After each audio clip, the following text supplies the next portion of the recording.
Thanks so much to Catherine West, Liz Hughes, Sigrid Thornton and Sarah Snook, and of course acknowledging more than anyone else the beautiful welcome to country from Marty Lola. I've come straight from the airport, so I wasn't here from the start, but I just would like to say we go to so many events where we are welcomed, and you think of the history and you think of all the words that can be said, and there is nothing more generous than the word welcome. And I certainly hope, and things always move more slowly than they should, but I certainly hope we get to a point where as a nation we respond to those welcomes with the same level of generosity with which they're offered.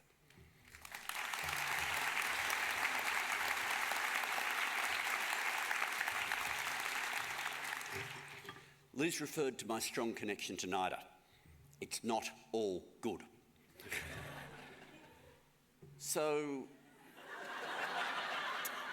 when I was at school, I used to use my paper run money to go to theatre productions. Loved them. What's now Belvoir used to be the old Nimrod. The Sydney Theatre Company hadn't moved into the wharf yet. Series of small production houses that were around Sydney.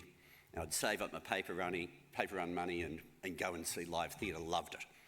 So year 11, you finally get to the careers advisor and they say, "Oh, what do you want to do?"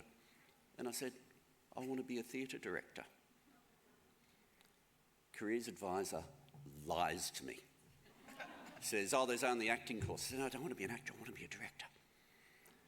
He says, no, there's no courses, but we think you'd be good at law, engineering or medicine." So I went off on my merry way, and through accidents of life, ended up turning up to NIDA for the first time in my life in 2013 as Australia's Minister for the Arts. And I look on the wall and there's a director's course. And I said, "How long have you had that going?" And they said, "Oh, from the start." Is there anyone graduating today from the director's course? Yeah, I've got issues. I'm told I will get over it, but we are not at that point yet. I've found my way through directing a low-rating program on the ABC 24 channel between 2 and 3 o'clock from Parliament House on sitting days, called Question Time. It's half scripted, half improv.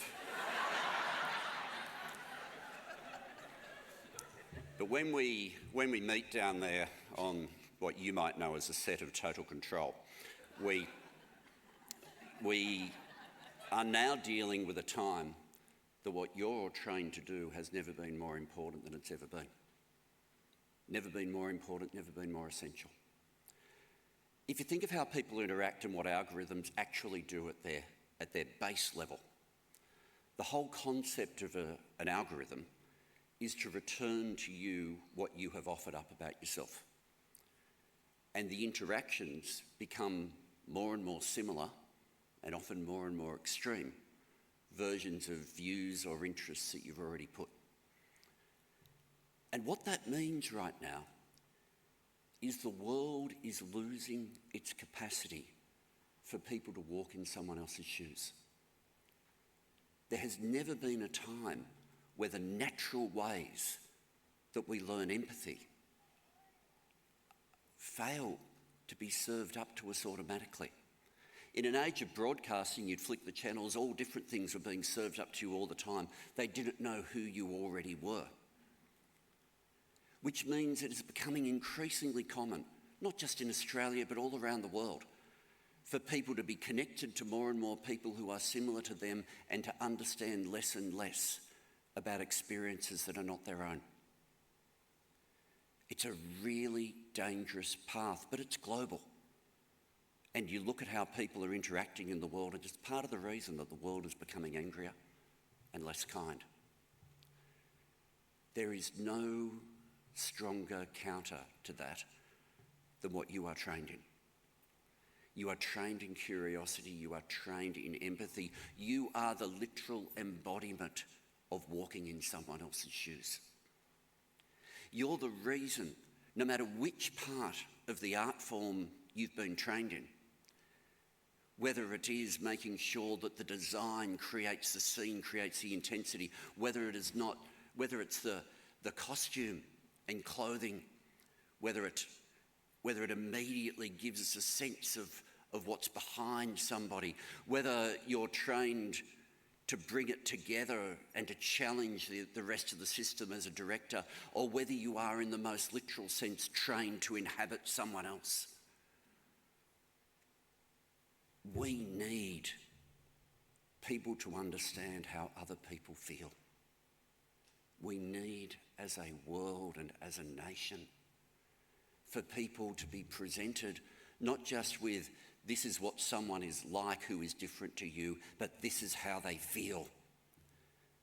This is how they cry, this is how they hope, this is how they love, this is how they soar, this is how they break. I can't think of any policy lever that we have available to us as a government that comes close to delivering empathy the way each and every one of you can. There will be times, as happens in every career, where you hit a wall. There'll be times where you get frustrated. There'll be times when you wonder, times when you question. But please, never have a moment when you cease to be curious. Never have a moment where you seek to not simply show empathy, but to teach empathy. To let people know what the person who they might not meet is like, and why the person who they might never meet, the part of Australia or the world they might never know, the emotions they themselves might never feel, to know how it is valid and how that human connection is necessary. The arts have always been phenomenally important. The performing arts have always been a great love of mine, and their history is long and deep and exists on this country with performances that date all the way back to the stories of the first sunrise. You were building here in Australia on the richest traditions there are. You have been trained at the best. Let everything that you've learnt there guide that gift of empathy, because the world has never needed you more than it does right now.